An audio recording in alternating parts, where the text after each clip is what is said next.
Vous avez été nombreux à poster des commentaires super intéressants dans la dernière vidéo où je parle de l'application de AutoEQ.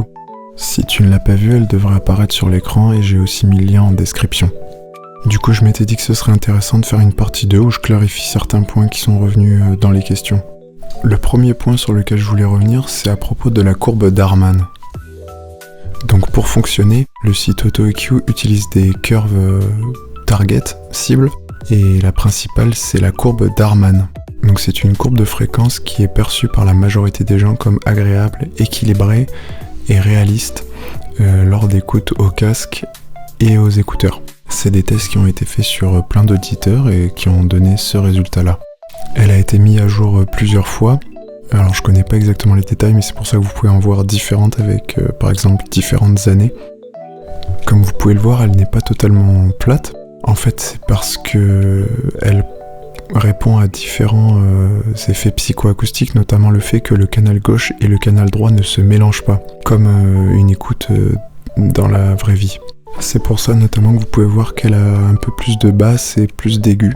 Elle est utilisée pour concevoir des casques, ça permet aussi de comparer objectivement différents casques entre eux, et ça peut permettre aussi, comme on l'a vu, de calibrer ces casques de monitoring. Donc pour résumer, en gros, cette courbe correspond à un équilibre fréquentiel que la majorité des gens trouvent agréable. Maintenant à propos de la phase. Il y a quelques personnes qui m'ont dit que puisque l'équalisation altérait toujours la phase, eh bien le résultat serait aussi tronqué puisque la phase serait modifiée. Alors à mon avis, techniquement oui c'est vrai. Donc oui, l'égalisation change la phase, mais pour moi c'est quasiment inaudible. Enfin je l'entends pas du tout même. Surtout pour des écus comme ça qui sont pas extravagantes on va dire.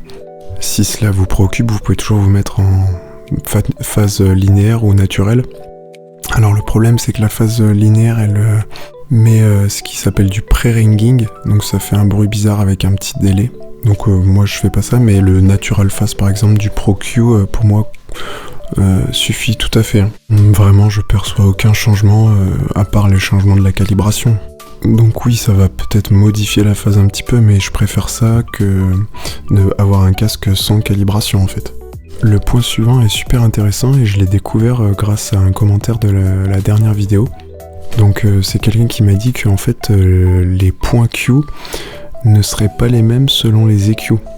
Donc effectivement, si les points Q donnés par le site AutoEQ seraient pas standards, et ben en fonction de l'EQ qu'on utiliserait, on n'aurait pas les mêmes résultats. Alors j'ai fait mes recherches. Et c'est vrai apparemment, mais seulement plutôt pour les EQ d'émulation analogique.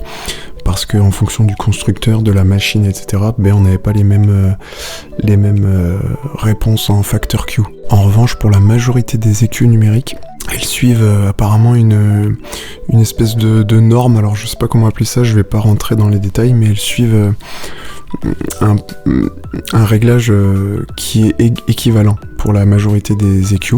Donc c'est un espèce de modèle mathématique. Et donc j'ai vu que c'était un modèle que pratiquement toutes les EQ modernes, digitales, appliquaient. Et donc le code source d'AutoEQ est public, et il précise bien qu'il utilise cette norme pour faire son EQ. Voilà, donc point intéressant que je ne savais pas du tout, mais apparemment, visiblement, ça pose pas de problème. Maintenant, il y a deux questions qui sont revenues souvent dans les commentaires, c'est où est-ce que je le mets exactement ? Et quand est-ce que je l'active et que je le désactive. Je pense que cette question elle est posée par les gens qui n'ont pas bien compris comment ça fonctionnait. En gros, la calibration, c'est comme un filtre que vous mettez entre vous et votre casque qui permet d'entendre un son plus neutre. Mais il devient inutile, voire en fait il est pas bon du tout en fait quand vous écoutez avec un autre système d'écoute ou bien que vous voulez exporter le son, puisqu'en fait on veut pas du tout que ça s'applique sur le son final que vous allez partager avec d'autres gens, parce que les autres gens n'ont pas le même système d'écoute, etc. Enfin ça c'est juste pour traiter votre casque. Donc en gros tu peux l'activer quand tu composes, quand tu mixes, quand tu fais des balances, quand tu fais l'édition, bref, quand tu travailles toi avec ton casque et que tu prends des décisions. Par contre, faut que tu le désactives toujours quand tu fais un export, que ce soit final ou bien juste un bounce d'une piste en particulier, ou bien tu fais un bounce sans passer par ce filtre. Et donc faut le mettre idéalement sur le master. Et en tout dernier, moi je le mettrai comme ça, c'est juste un plugin que vous avez là comme ça, qu'il faut désactiver au moment de l'export.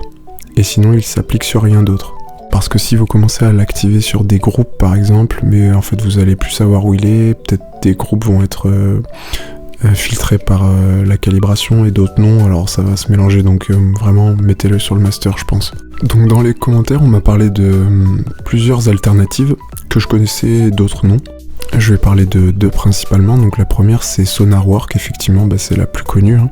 C'est exactement le même principe, alors peut-être avec des réglages de phase plus précis, peut-être qui permettent d'être plus transparents, et avec des réponses fréquentielles plus affinées peut-être. Sinon il y en a un deuxième que je connaissais pas du tout qui s'appelle Hornet VHS, de la marque Hornet Plugin, qui fonctionne sur le même principe. Je vous laisse voir ça. Pour moi, AutoEQ est bien parce qu'il est gratuit et qu'il est précis. À mon avis, il va fonctionner dans la majorité des cas. D'ailleurs, ce serait intéressant de comparer peut-être les EQ faites par chaque plugin de calibration. Dites-moi si ça vous intéresse, on pourrait faire ça. Voilà, c'est les principales idées que je souhaitais ajouter à la vidéo 1. Si tu as d'autres questions sur le sujet ou que tu aimerais rajouter quelque chose, n'hésite pas à le dire en commentaire ou m'envoyer un message, c'est avec plaisir.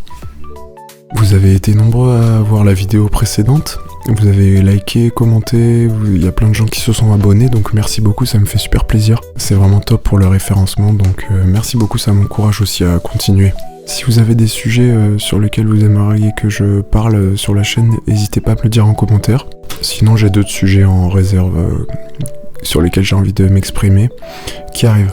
Alors actuellement c'est en chantier, mais j'ai une newsletter qui est active, ou à laquelle vous pouvez vous abonner, et en fait j'alerterai les gens des nouvelles sorties vidéo dessus. Voilà, salut!